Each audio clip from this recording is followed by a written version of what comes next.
Hello, everybody. This is Andrew Krause again. Today, I was going to show you how to customize a preset sound inside of Logic's default synthesizer, or one of them, Sculpture. Let's get after it. All right, so here we are in my rendition of Juice WRLD's song "Wishing Well." Again, rest in peace, Juice WRLD. The world lost a great artist. Passed too early. But this song has continued to get people dancing and streaming and throwing wishes into the wishing well, if you will, after your passing, which is, the ultimate achievement for any of us artists is for our art to outlive us.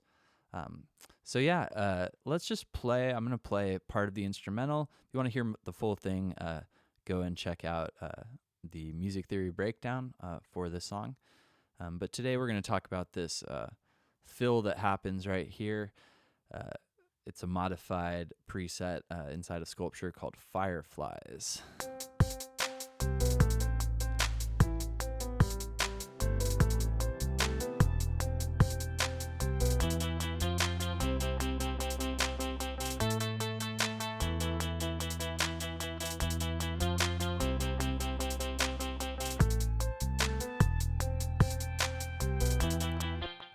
Cool. You hear that delay, reverb.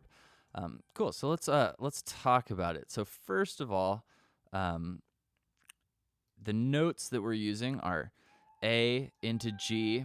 I have the G starting in eighth note before the end of that 30-second measure.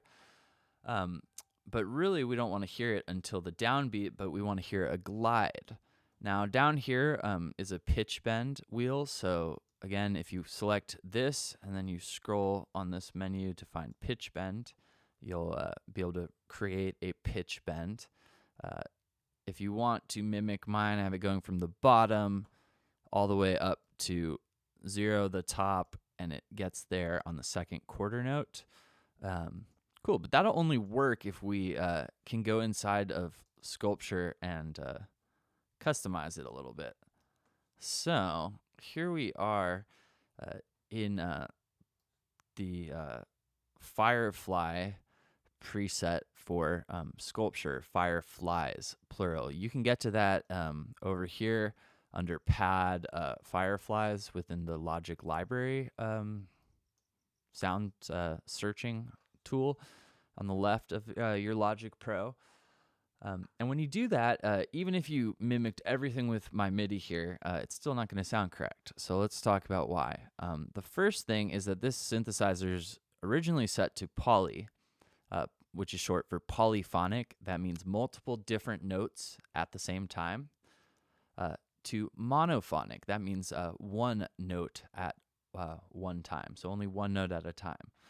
Now, I first had to select mono, and then I went up here and I increased the glide time, which was 0, up to 290 ms, which stands for milliseconds.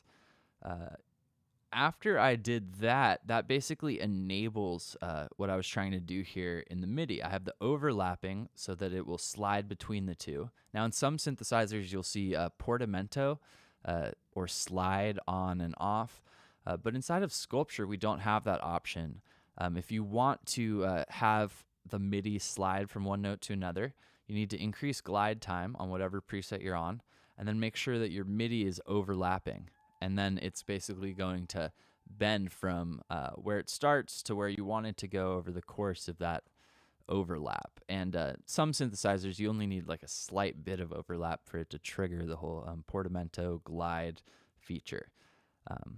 So yeah, you'll see like porta, which is short for portamento, which refers to the slide feature of a synthesizer. You'll sometimes see the word literally slide. You'll see glide. And all of those are somewhat, they're synonyms. They're used interchangeably depending upon what synthesizer you're in. You'll see I use a lot of third-party instruments in my work, but you don't really have to. I've ran into a decent amount of producers who work like literally in the box, and their stuff sounds amazing. In the box is producer term for just within Logic. I mean, in the box really means in the computer, but I mean like in the box that Logic Pro came with. So yeah, hopefully this was helpful. Let's hear that sound one more time in context. Started a little bit earlier.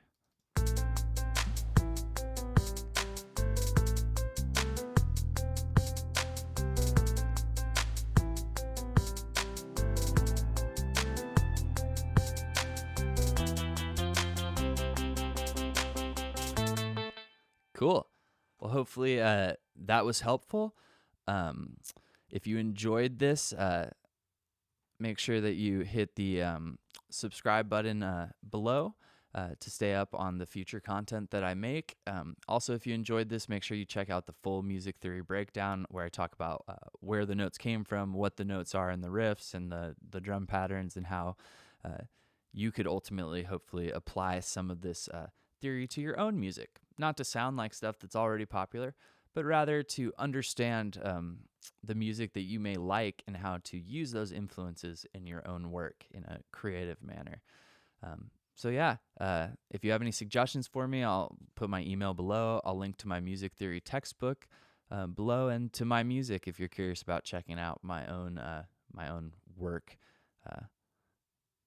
Outside of these tutorial things. So yeah, anyway, I hope this helped you, and I hope to see you next time. Cheers.